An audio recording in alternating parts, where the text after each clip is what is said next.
I chose to go to River Law 11 Indigenous Art Park for this assignment, taking a friend with me. It was an empty day outside, and when we reached the Indigenous Art Park, it was silent.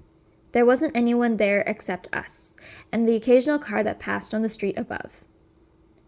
I sat and drew the area for a while. It allowed me to think a lot about my research project and my chosen author, Alice Munro, a white Canadian woman writer whose creative process was shaped by time, space, access, and race. Munro's short stories and creative process hit a complex story about who gets to create, who gets to be heard, and who has the space to create.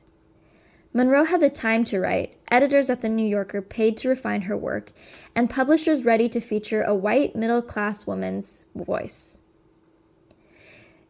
In her short story, The Office, the narrator longs for a private space to write, a place for privacy and solitude.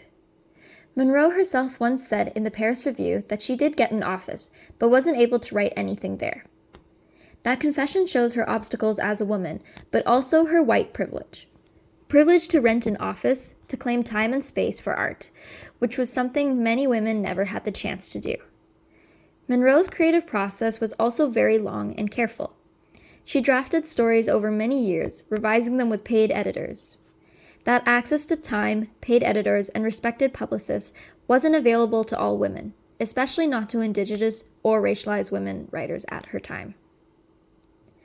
A feminist materialist perspective helps make this visible, looking not just at emotion, but the material conditions, money, access, and race, that shape creativity.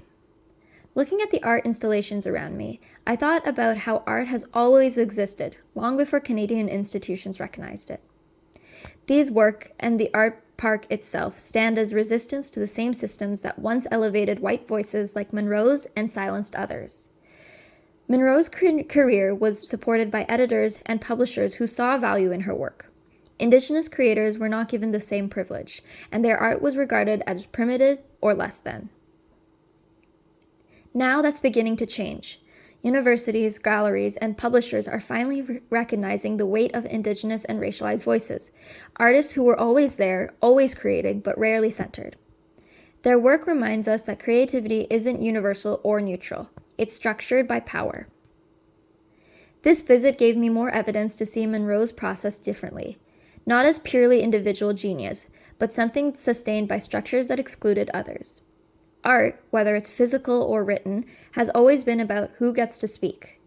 Today, we're starting to shift that weight, listening more to those who were silenced, and realizing that creativity isn't only a personal act. It's a legacy of privilege and access, and the hope that more voices are finally being seen.